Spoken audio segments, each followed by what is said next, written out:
Mesdames et messieurs, the greatest festival of our contemporary society, the Olympic Games, is about to begin.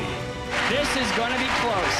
Oh! They're all completely gassed! They've given it everything on the global bucket! Oh, yeah! Go! Oh! Brilliant, brilliant, brilliant. But that is an Olympic championship. Ready.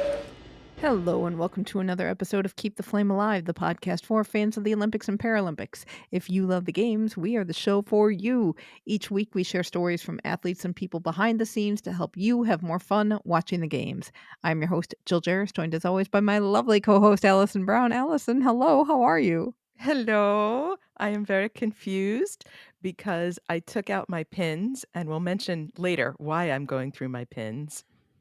And every time I pick up a pin, it's either, oh, I remember exactly who gave this to me and where I got it. And I didn't know I had this. There is no in between. I totally understand what you're saying. So, yes, we will get into pins in a little bit. But first, we are catching up with race walker Evan Dunfee. Paris was Evan's third games. If you remember, Evan was a 50K specialist. And after Tokyo 2020, World Athletics took the 50K off the Olympic program. So, which meant there's only a 20K left. And Evan trained up to be competitive in that distance, made the games, got fifth place in Paris. He was just 5 seconds out of bronze, 21 seconds out of gold. He was not thrilled with that result, but there is a good reason he was not in top form that day. He will explain that to us. Evan also competed with Olivia Lundman in the race walk mixed relay, and they finished in 20th place. We talked with Evan about his Paris experience. Take a listen. Evan Dunfee, welcome back. We always love it when you're able to make time for us. So, how was your Paris? First of all, thanks for having me back. And it's so great to debrief and talk about Paris. I mean, it was quite well done, I thought. I was kind of blown away with just how easy everything was. I mean, for me, having family and friends back obviously was a huge deal compared to Tokyo.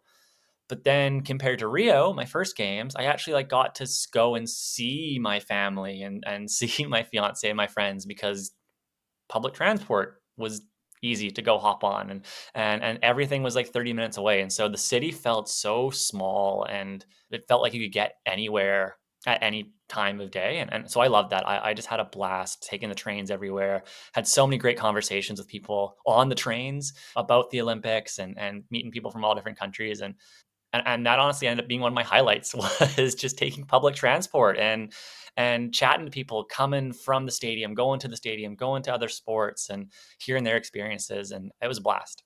Were you staying in the village? Yep. Yeah. Stayed in the village. And I was actually there for quite a while.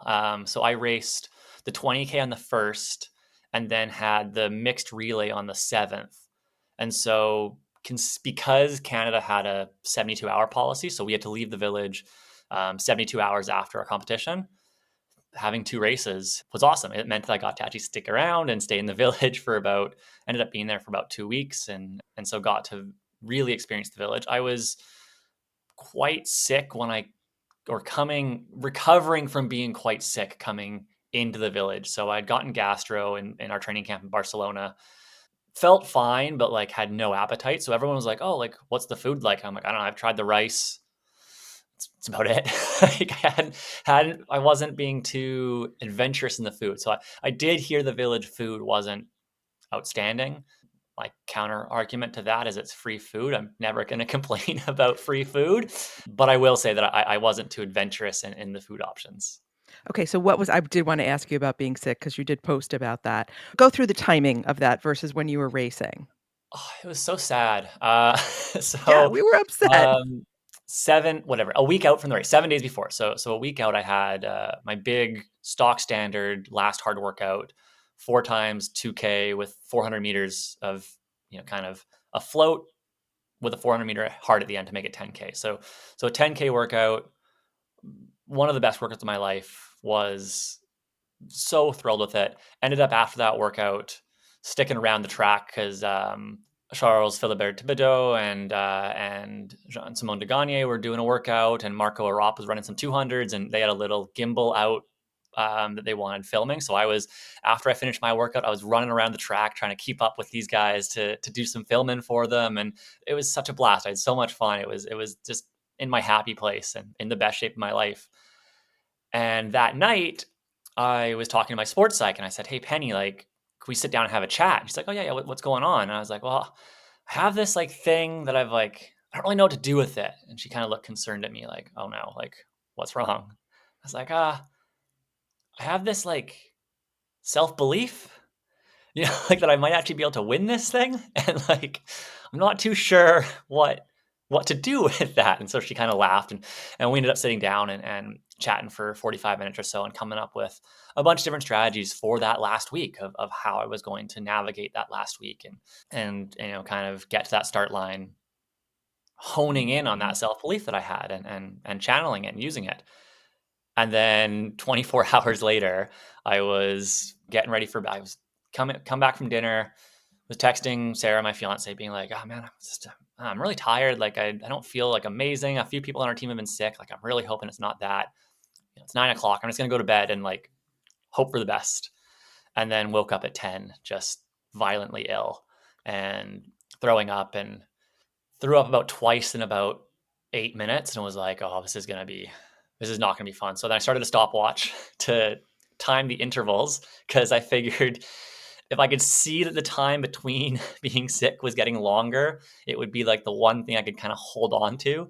And so yeah, I just started taking splits on being sick, and yeah, it was about 12 hours, just all through the night, just awful, like just everything I had in my body came out of my body, and spent the next few days just really struggling to, no training, trying to get food in me and all that. And like the body recovered decently well. The legs felt okay. Started training again. My stomach was completely destroyed, like just bloated and all that not fun stuff. And it was like I felt like a fully functioning human. I felt like I could exist in the world, but that's a far cry from like being at your peak physical form on the day that you need it. And so I really struggled. Like my confidence was just wrestling with my own mind to get me to that start line feeling somewhat confident. But I'll tell you, like the biggest thing that worried me, so the morning of the race I took my bicarb, and normally, little graphic, but normally take that, poop right away, get to the race, or before I warm up, poop again. Didn't poop at all. And I was like, "Oh no, like this is terrifying." So I'm like, it's gonna happen at some point. Like I'd really like for it to not be during the race. And so the whole time that we were there getting ready to warm up, everyone else kind of warming up, getting ready for the race. And I was just like, "Oh, I really hope I poop soon." So to say I was distracted would be a bit of an understatement, because that was kind of where my mind was at an hour before the race. And then luckily our race got postponed half an hour. I was like very excited about that, because it just gave me 30 more minutes to try to clear some of my system. But I think that gives you a good idea of like where my head was at. And came out for the race and saw all my family on the sidelines, so like ran over to them, and afterwards my partner's like, "I thought something was like terribly wrong, because like you didn't look like yourself at all." And so when you ran over to us, I thought you were going to tell us that like you're not racing or something, like. And then I see pictures from me on the start line. I'm like, "Oh yeah, like I was not present at all." Like, and so yeah, so that was kind of where I was at when the gun went. So, not ideal. Wait, so did you get to poop? I did. Yes. Yes. Okay, I phew. did manage, not satisfactorily, I would say, but it was less of a worry. I wasn't as Enough to worried get you staying on the start through. line. Did you ever consider not racing? No. Yeah, it wasn't really a thought that crossed my mind. There was some time that I didn't know if I'd be able to finish the race, but there was never a thought of like not making it to the start line. It was just sort of what will that look like once I'm there?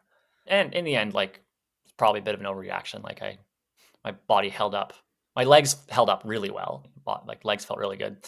Had to stop taking on nutrition halfway through the race, just because my stomach was still not happy at all. So that was a bit of a change on the fly. But yeah, the legs ended up being a-okay. It was really just the mind, the confidence that I let myself be a little bit too rocked by it. And so the mantra after the race was proud but sad. I finished fifth, like pretty outstanding, especially for an event that 3 years ago I thought I'd finish towards the back of the pack and be one of the also walked and just kind of be there as a swan song. But it's one of those ones where you're like, man, if I had been fifth and like 30 seconds back of the medal, I'd be thrilled with that, given where I was at coming into the race. But being 5 seconds back of the medal and knowing that it was probably just a lack of confidence that put me outside of the chance to fight for it. I can't control getting sick, but I could have controlled better how I let it affect me. And so that's the bit that we still carry a bit of a heavy burden with. It's still like pretty raw. It's getting better every day. We're coming up on nearly 2 months since the race, or no, 2 months today since the race. So it does get a little bit better, but still, I did my first event back when I got home, and I had my Tokyo medal, and was showing it off to some kids, and we were talking about asking if they'd watched the Paris Olympics, and said, "Oh, this is my medal from the Tokyo Olympics. It's a little out of date now," and made myself tremendously sad. And I was like, "Oh no, why did I say that? That was silly." But that was kind of the mindset that I was in when I got home. Right, because on the one hand, when we actually saw the end of the race on TV and we're talking about it at the time, on the one hand, we were both saying to each other, "He wasn't even gonna race this a few years ago, and he's 5 seconds off the podium. How amazing to make that transition." And then to hear you say how frustrating that is for you, I get that. Like, I can see both sides of that 5 seconds being, like, such an exciting 5 seconds and such a heartbreaking 5 seconds at the same time. Yeah, well, it's so hard because like you don't want to feel, for lack of a better word, ungrateful, right? Like it was an amazing performance. It did a lot for me. It secured some funding for me for another 2 years to keep on doing this if I, as we go. And so there was a lot of good, and a top five at the Olympics is still amazing. And so it's always that like really tough when you go to try to express how you're feeling to the people the fans back home, the people that follow you, your community, who are thrilled for you, rightfully, rightfully thrilled for you, and trying to navigate how to explain how you're feeling without saying like this sucked. Like it's such an interesting thing to try to do, and like other athletes get it. So you're when you're in your little bubble and you're in the village, and your teammate comes over and gives you a big hug and says like, hey, like I get it. There's that mutual understanding, and then trying to express that on social media, trying to parse out those feelings can be really tough, because you don't want people to think that you're just like medal or nothing. Like it's not that idea that without winning that medal I failed, but at the same time, like, and I think the way that I explained it was like I'm not sad that I finished fifth. I'm sad that I raced in a way that didn't give myself the chance to fight for the medal. And so like finishing fifth, but having given myself that chance is very different than finishing fifth and not having that chance. And so it's really interesting to try to explain that to adults, and then trying to pare that down and try to explain it to kids, is even an even tougher ask. So it's a thing that I have to had to sort of sit with and figure out, how do I talk about this? How do I express all of the different things that are going on in my mind in a way that is understandable and relatable, and conveys those emotions properly. Right, because I think at least for us on the podcast, we want to get away from the podium or everything sucks mentality that a lot of people have. But we also understand like, body wasn't working ahead of time, so that's frustrating cuz I know I could have done better. And then having the mental aspect of it also be like not where you wanted to be and trying to figure out like what would have clicked better, right? Exactly. Yeah. The medal is kind of like this manifestation of a whole bunch of other stuff you want to go right.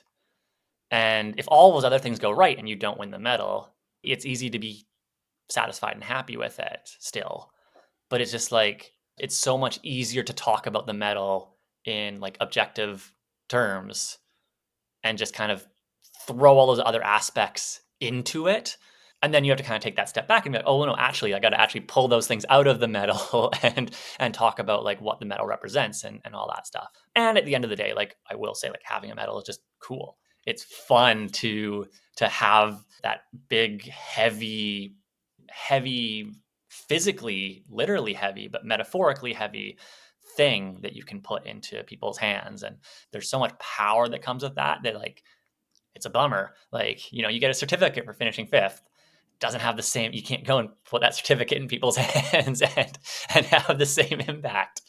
So there certainly is like, there is that tiny little bit of like, oh man, like a medal's just really cool to have. And then, I got to hold Eleanor's fencing medal the other day. And it was that was like, oh yeah, like this, damn, I really wish I had one of these. Like, you do have to keep in mind that it's like, it does represent more than that, but also like they are cool. I don't know. There's a sports psychology book in there somewhere. You know? So after this race, now less than a week later, you got to race again. And you have to be the grown up in the room because your partner, I did not realize how young she is and that you were coaching her as well.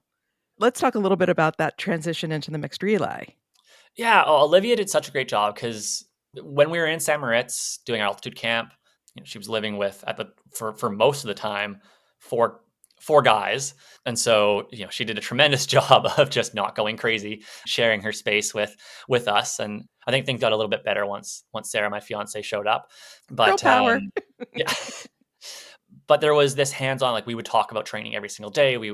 There was a lot of touch points to connect. And then with, on the one hand, of me getting sick and going into quarantine for 3 days and not being able to touch base with her. And then also just that completely going into my own space, that kind of 4, 5, 6 days before the race. She did a tremendous job of keeping herself on track, doing what she needed to do. Like she's really young, but she's incredibly mature and she knows what she's doing. And so that was awesome. Like it was just a weight lifted off my shoulders. There was no stress in my mind with what she was doing in that week before the 20K. And then after the race, like I feel like I did a very good job, despite how sad I was, of switching that focus immediately to the relay and figuring out what we were going to do there. And I mean, it helped that our goals were very simple. Like our goal was don't come last. Our like pie in the sky goal was, top 20 we thought was like a really good goal. If the stars aligned, we thought like a top 16 with we need some help from the judges and this, that, and the other thing. But we thought like maybe a top 16 could happen. But top 20 was what we thought was within our control. And so that was kind of what we were kind of hoping for, but we were literally just like, if we don't come last, we'll have done well. And so there wasn't much pressure, which was nice. And I don't think she felt an exceeding amount of pressure. She puts a lot of pressure on herself, as I did when I was that age, but I didn't see her more stressed for the Olympics than I did for our UBC Open race in the rain at home in March type of thing. And so we just went out there and she raced phenomenally. And I kind of went out there this feeling of like, let's just go see if I can screw up some other people's races. And so just went storming off the front.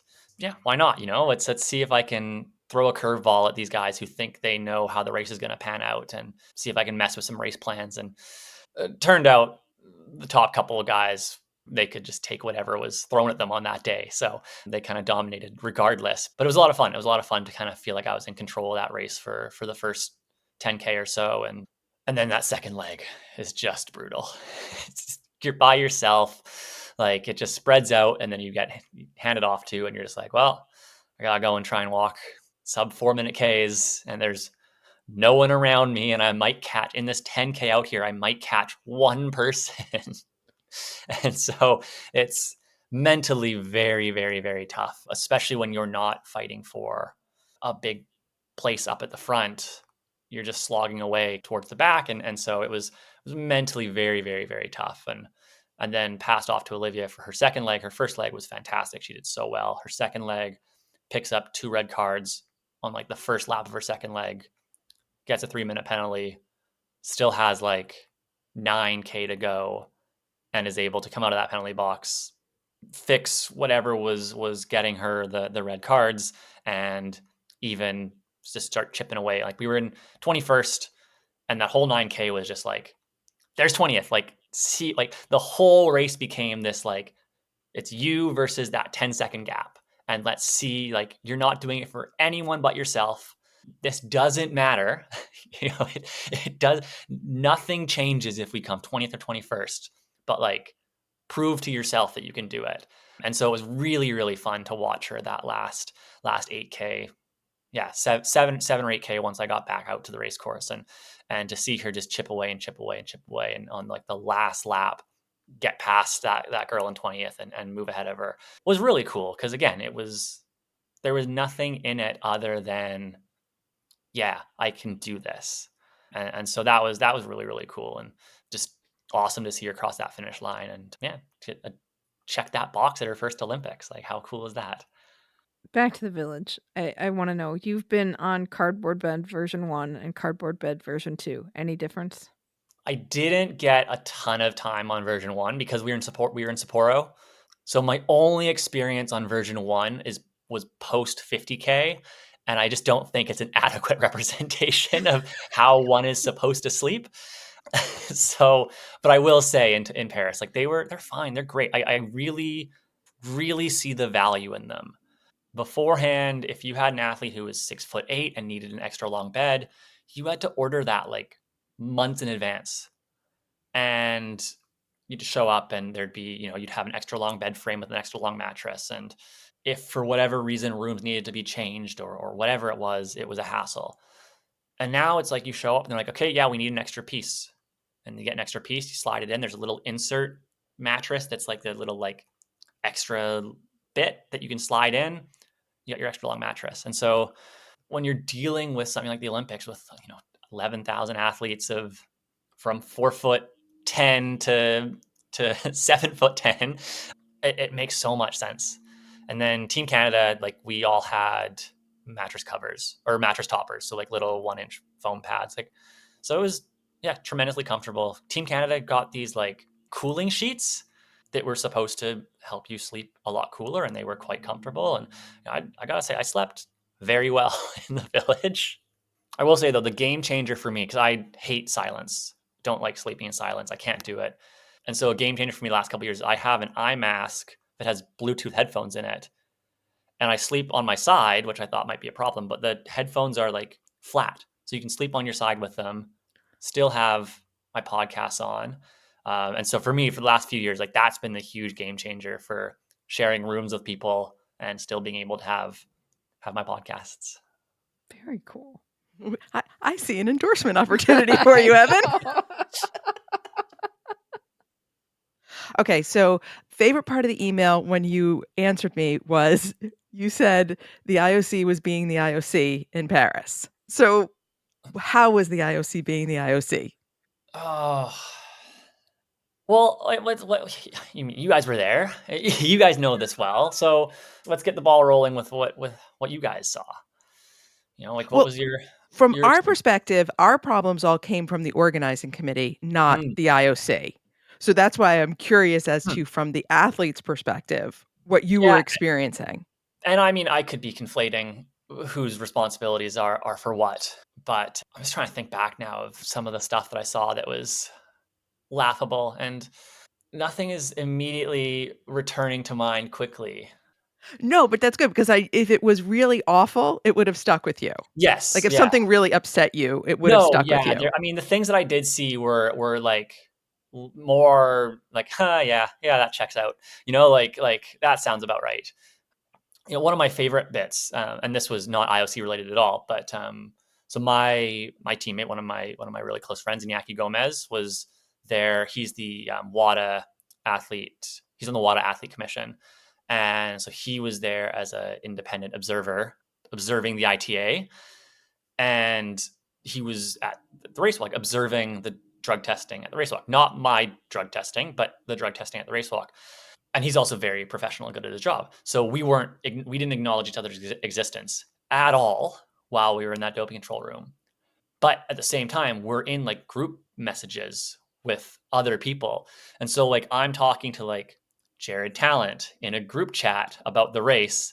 The Inaki is also talking to Jared about the race in this group chat. And you're just like, we're 10 feet away from each other, haven't acknowledged each other's existence at all. So that made me laugh quite a bit. And then I was also in that doping control room for like 3 hours. I delivered 2 partial samples, which was devastating. And my first part, this was fun, and this is very in the weeds for your listeners, but my first partial sample, and this is the first time it's ever happened to me, 1 milliliter. I was a little optimistic, I think. Okay, so you should know that during our daily shows of Paris, we had a whole segment devoted to toilet talk because we had bathroom problems throughout the entire city. So now there's a whole follow-up that involves Evan Dunfee Doping and his control. samples. Yeah, having to seal up, a container, sign off on it, seal it up, put it in the fridge, knowing it had 1 milliliter in it was quite the process. And just a real it hurt deep inside of me, knowing I just wanted to go out and be with my family so bad. And it was just like, come on. So then you have to stay there and keep pumping fluids until Yeah, so I think it was like another hour until I was able to try again, and then I only got another 40 or 50 mils. And then of course, like finally, I don't know, after like 2.5 hours, I finally finished. But then you just end up peeing the rest of the day. It's such an insult to injury at that point. It takes you 3 hours to deliver a sample. And then literally by the time I got from the doping control room back out to the warm-up track, I had to pee again. It's just like, come on, really? Because you had pumped yourself with every liquid available, I'm sure. Yes. Yeah. It's just so annoying. Did they have a variety of drinks for you? They did. We had Coke in glass bottles, which was really nice. Sparkling water, regular water. So yeah, our selection was quite nice. Do you have a favorite souvenir from Paris? Ooh, I mean, I got my little guy right here, my little hat. Oh, you got the hat. Yeah, his name's escaping me right now, and I couldn't pronounce it even when I knew what it was. Would have preferred it. Yes, there we go. Thank you. Would have preferred it to be metal colored, but I can add him to my collection of mascots up on the wall from all the different competitions that I've been to over the years. So that one's up there. But I stole about 7 of the post-race towels. Are those the pink ones? The pink ones, yeah. Oh. Yeah, they have like the little, like the corner of the Eiffel Tower on them and say Paris 2024. And so it's quite the process because they really only wanted you to take one. And I was like, well, these would actually make these would be easy gifts, to give to some people. And so, yeah, I managed to sneak about 7 off of them. I almost got Olivia in trouble at one point because there's like a bucket of them after the race. And I just told her, let's go grab another one. Like you can give it to someone. She went over and was holding one. Some security said, no, you can only have one. So I was like, okay, well, give me your towel. She gave me your towel. I waited till that guy left. Okay, go get another one. And then I tried to stop her again. She's like, I don't have one yet. I was like, yes. Okay. You are initiating Olivia into your life of crime, Evan. Yeah. But we all lived. They've been great little dish towels to give to people or gym towels. So those have been really good. What's next? After Tokyo, it took a year and a half to find the motivation to keep going. Or, I was training, but I wasn't training with motivation. Paris took about an hour and a half to decide that I wanted to keep going, that I wasn't done yet. I more to prove. I want a medal over 20K, whether that's at the Worlds or Olympics. I think I can still get one of those. So yeah, we're training for our Tokyo World Champs next September, going to race in Japan later this month to try to qualify for the 35K at Worlds. And then, yeah, we'll kind of go from there. So trying to figure out financially how to make it all work. And, it's one thing being 28 and not making much money. It's another thing thinking about being 38 and not making much money. So gonna try and figure out how all that works and how we finance our way to LA. But yeah, right now, all the signs point to giving it one more go, trying to get to LA, have an Olympics where friends can drive down from Vancouver. Would be pretty cool. Not relying on making people stay up till 1 o'clock in the morning to watch me race would also be nice. So yeah, there's just so much, like, it feels like it'll be a home Olympics pretty much. Excellent. Do we have a wedding date? We are narrowing it down. Okay, because we talked about this the last time we talked. Yeah. So my brother and his partner got engaged in Europe this summer when they were over for the Olympics, which was fantastic. Sarah and I had talked about October of 2025, so after Worlds next year. We actually have a race in San Diego at the end of September. And so a couple of the friends that I would like to come to the wedding, there's the opportunity for them to use their like athlete budgets to get from Europe to San Diego and race. And then they're only on the hook for the San Diego to Vancouver bit of it. And so it kind of seemed perfect. And so we had been thinking about October. And then my brother and his partner were like, well, we want to get married in October. So you actually have to like commit to it and do it, or we will.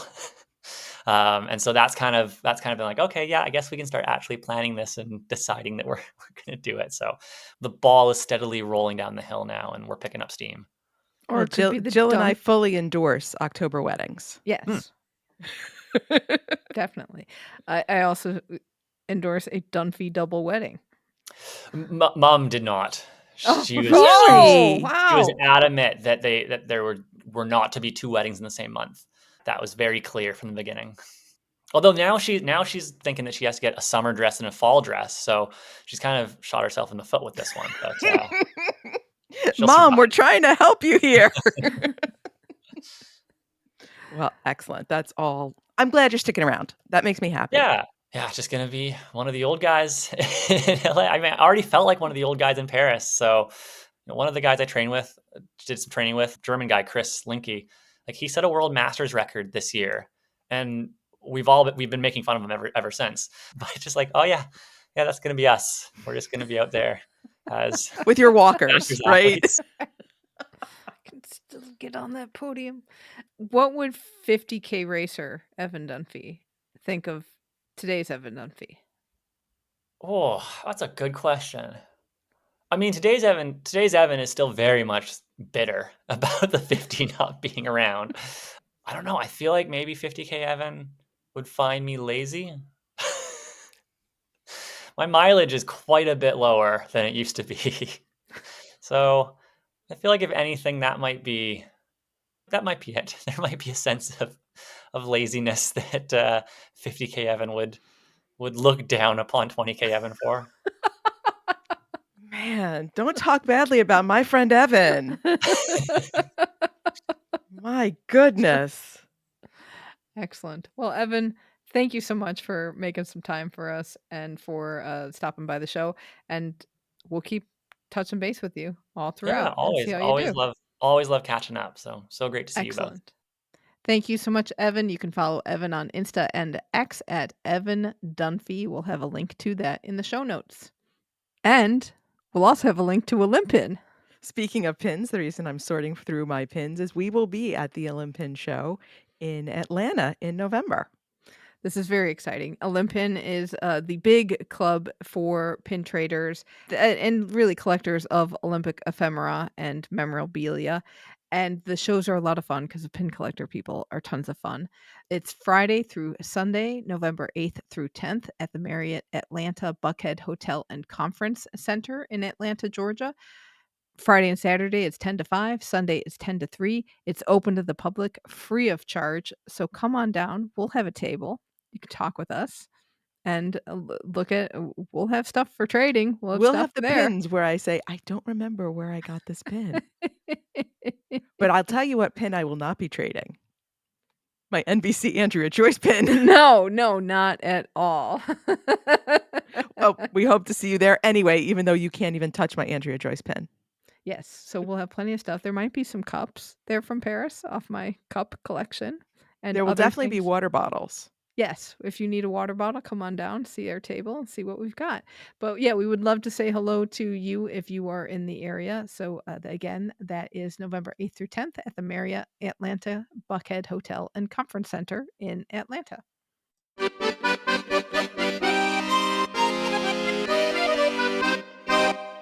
Oh mon Dieu! Yes. I don't know why. Now we have like it's a fight, but it's not really a fight, but it's a fight over the Olympic rings on the Eiffel Tower. The set that was up there for the games have been removed because it was a pretty heavy set. It was only intended to be temporary. And now Mayor Anne Hidalgo wants to put up a lighter, less prominent set. And guess what? She's getting some pushback. Why the French have gone back to being French. What I think what's funny was there was discussion as, is this appropriate to keep the rings up when you're no longer the host, you're a former host, and that question. But the descendants of Gustav Eiffel are the ones who are pushing back, basically saying, this is not the tower that he envisioned. Keep the rings off my tower. Right. Right. Yeah, but I mean, there are Olympic rings in many cities that have hosted the games or have facilities. So this is not unusual. I mean, when I was at the 1924 swimming pool, there's rings on that outside and there you can kind of see them on the inside too. And I So remember when you went to Rome, there was rings in various buildings and sites that had hosted right, events. right. Montreal has them. Yeah, a lot of host cities have this stuff. So now with the grumbling from the descendants of Gustav Eiffel, conservation groups, other Parisians are grumbling about this. So now the tactic is maybe put up a lighter new set of rings that will stay up until LA 2028. We'll see. And also they expect the IOC to pay for this. The IOC pays for nothing that it doesn't have to pay for. They ain't getting a new lighter set of rings out of the IOC. Come on, who are they kidding? So yeah, we'll keep an eye on that story and see if it actually comes to fruition. Also, follow up. We talked about Paralympian and Shoklastani Jessica Long not allowed to go to the Paralympics closing ceremony in response to a bullying allegation. And she had a very long post on Instagram to respond to this. And this includes her saying that her name's been associated with bullying, which is not representative of who she is. She strongly opposes bullying, doesn't believe there's a place for this in this world. It continues on, and she says she remains devoted to upholding the integrity of the Paralympics and advocating for positive changes for the next generation and seeking modifications that will only be positive and for the betterment of us all. Okay. What Right. else is It's she just gonna say? It was right. Yeah. Yeah. Was She I didn't address any of the specifics. It was a no. generic, "I don't bully, bullying is bad" statement, which would Right. honestly, I'm not criticizing her for saying that. What else is she gonna say? She can't Right. get into the details because it's an ongoing investigation. Right. So So let's put out the generic feel-good statement. the Paris Organizing Committee has started its recycling program for the Athletes Village equipment. This includes 54,000 pieces of furniture, 9,000 mattresses, and 11,000 pillows. Which did they have twice as many pillows? And how much did the athletes walk away with? Yeah, where did the pillows go? um, some of this furniture is going to a place called Emmaus, which takes donations, and this is they say it's according to Franck's Jus, this is 1 to 2 years worth of furniture donations for them. Mattresses, some are going to the army, some are going to the Paris Opera School, some are going to the Suji Hotel School, Oh, so and people can practice making beds? maybe, maybe. There's a legacy program for construction materials used in temporary facilities like the catering hall.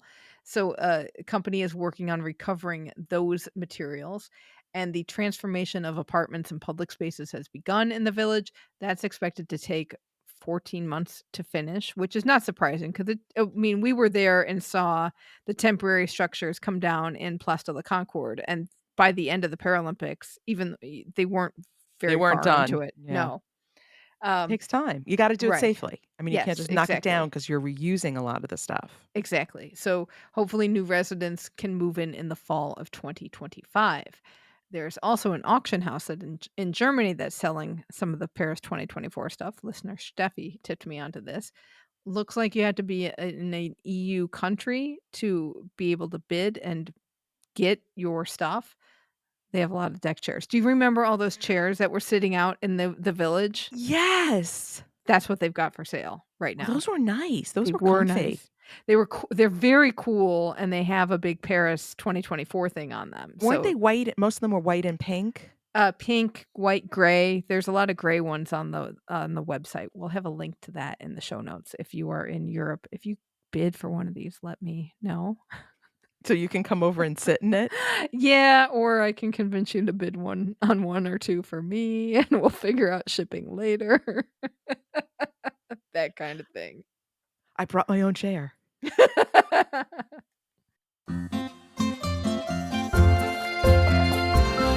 Buongiorno! Buongiorno. Speaking of Olympic rings, the Olympic rings have been installed at Antholz Anterselva, which will be the biathlon venue. So that's exciting. We are getting closer and closer to Milan-Cortina. So the accoutrements are starting to show up around the region. Confident that the sliding track will be completed on time. The International Bobsleigh and Skeleton Federation has scheduled an international training period in November next year, followed by the first World Cup of the 25-26 season.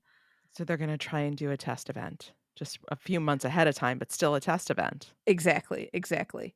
Uh, things are still Why do you even sigh when this comes up?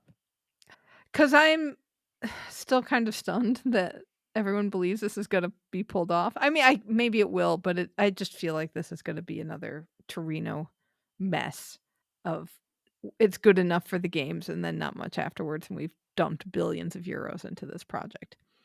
Speaking of billions of euros, to no one's surprise, maybe, the games budget has increased again per Franchu.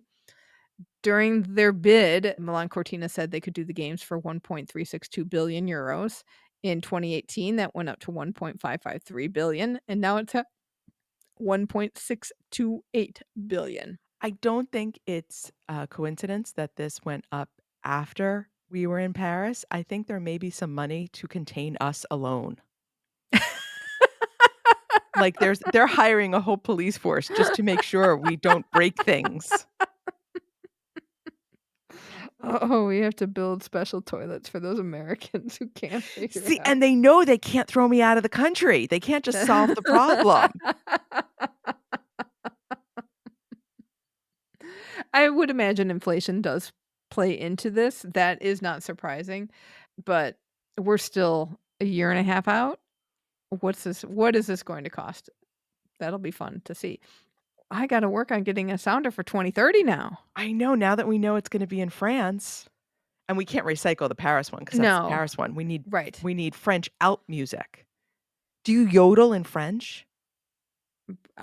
Maybe. I don't know. We'll find out. I'll put that on the list. So the International Paralympic Committee has announced the 6 sports that will be at French Alps 2030 because I think that might be the working title or working location of the games. Para alpine skiing, para biathlon, para cross country skiing, para ice hockey, para snowboard, and wheelchair curling. Same as it has been. What's not on there is para bobsleigh, which has been trying to get into the Paralympics for a while. But they're just not getting the international competition. I don't think so. For the same reason that they're having trouble with the bobsleigh track for Cortina. It's expensive, and then if you have to modify things for Paralympians, it Right. gets even more expensive. So the only countries that can participate this are people who have their own bobsleigh track and have the money to modify the sled itself. That ain't Right. much. Maybe we put them on the list too to figure out what they're hoping for because Salt Lake City is also an option. We'll see what happens with the sport for them. On the Olympic side, the International Ice Hockey Federation plans to propose an additional event, which would be 3x3 hockey. This was at the last 2 Youth Olympic Games. The deadline to make proposals is end of January, and the IOC will decide the program near the end of March. So we might see another hockey event. And this goes into the same reason they created 3x3 basketball to get other countries.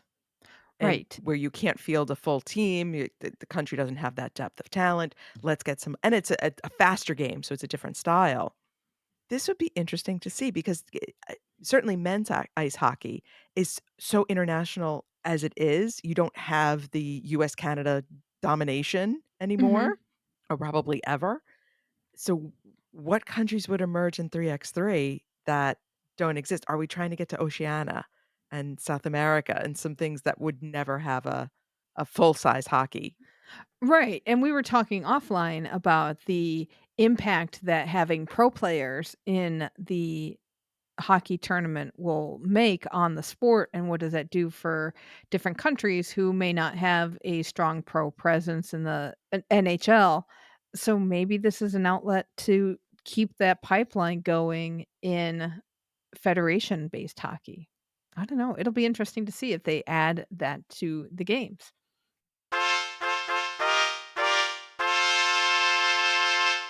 No more Mike and Maya.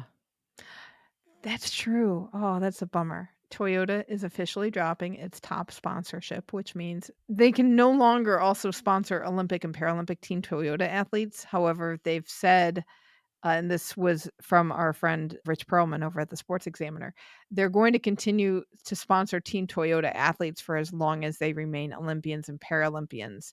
The global team is 277 athletes. 179 of them went to Paris. I would imagine that another chunk of them is winter athletes or Well, are winter our athletes. Aaron Jackson is a Team Toyota athlete, That is so correct. there are definitely a good number of winter athletes who are gonna lose the support. Yeah. Also, not renewing their top sponsorship is Bridgestone because they would like to focus on motor sports. Panasonic not renewing its top sponsorship, which means that all of the Japanese based top sponsors are now out of the program. So it'll be That's interesting. huge. That is a Yeah, huge shift to right. losing all your Japanese companies. I mean, I realize a lot of them had their eyes on Tokyo, but Toyota and Panasonic have been around a lot longer than Tokyo being a host. Right. So now the top program is down to 12 members for the 20 to 25 to 28 Olympiad. Uh, it was 15 for the previous quads. So I'm not sure what that means for IOC sponsorship money, what that means for other sponsors in the program who may be looking at not renewing or whether or not they're getting their money's worth out of it. We shall see. T-Bach came to the US. Did you see this? I did not. Oh, so he came to the US to visit Salt Lake City and check on how it's doing, and also went to LA to check on how it's doing, which is curious, I think, because, like, T-Bach, you've got, like, 6 months left. Are you just doing, like, the grand world tour of everything to get one last trip in?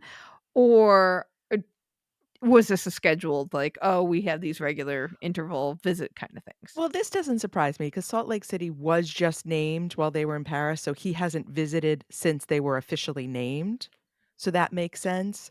And then going to the next host right after the Summer Games close. This feels very normal. This doesn't feel Okay. like a boondoggle to me. Okay, okay. But the fun fact that I like out of this whole visit thing is that T-Bach met with leaders of the Latter-day Saints Church in Salt Lake City, and as their little exchange of gifts, T-Bach gave President Holland from the LDS Church a set of Olympic rings, and they gave him a 4-generation chart of his ancestors, along with a leather-bound copy of the Book of Mormon. And not the musical. Well, this, uh, of all the whenever we hear about these diplomatic gifts, it's always so strange, but doesn't this make perfect sense because the LDS does all that ancestry? I mean, that's one of Yes. their things. So, yes, in case you didn't know where you came from, T-Bach, we know. But I'm curious at how much he knew, and, it had to be kind of an interesting thing to pour through.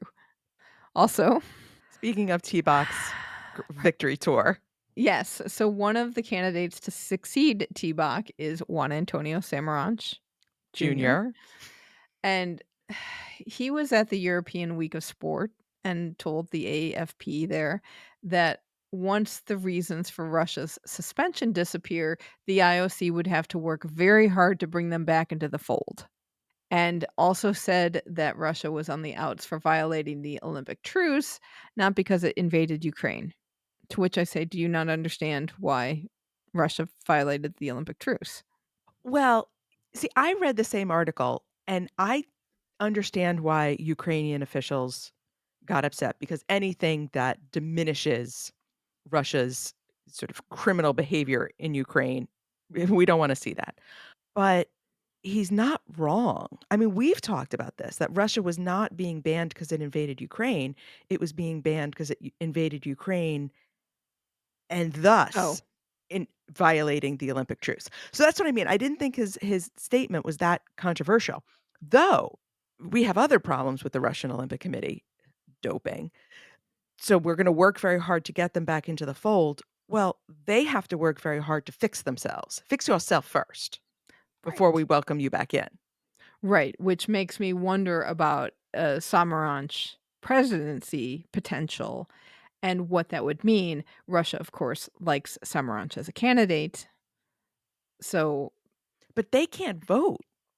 no, but still. Still, yeah. So he lost the Ukrainian vote, and it's not like he got Russians that will vote for it. But, we know on the IOC there are some very pro-Russian representatives that will just eat this up. Welcome to TKFLASTAN. Now is the time of the show where we check in with our team at Keep the Flame Alive. These are past guests and listeners of the show who make up our citizenship of Shuklastan, our very own country. First up, Team Schuster is back on the ice. They're in the Hearing Life Tour Challenge through October 6th in Charlottetown, Prince Edward Island in Canada. They have 2 losses, which has put them down into the C event. cyclist Mandy Marquardt competed at the Collegiate Track Cycling Nationals and won a bronze in the 500 meter. She was thrilled with this because it has been a very tough year for her with injuries and coming back for them. She's still in the process of healing up and getting back into full form, so this was a great win for her.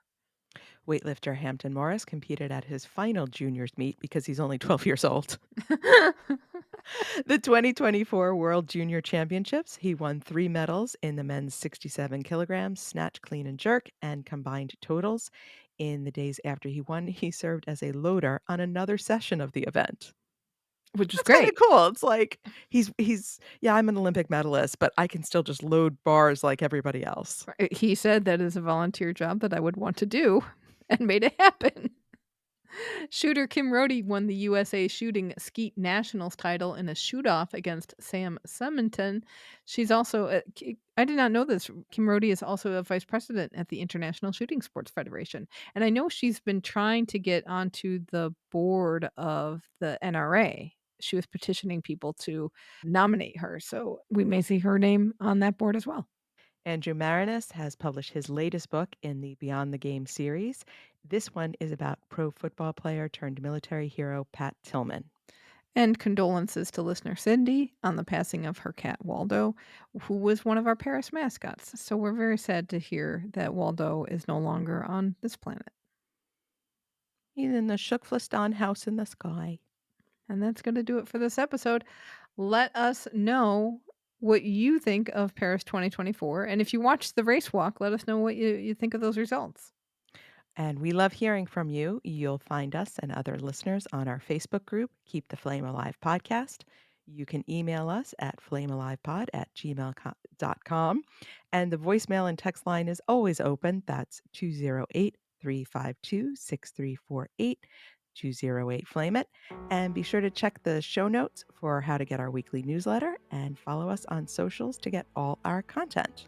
Next week, we will have more stories from Paris 2024 because a lot of our Shukvastanis are getting back in touch with us and we've been talking with them. So we've got some really good fun facts to share with you and things you may not have known have happened at Paris. So thank you so much for listening. And until next time, keep the flame alive.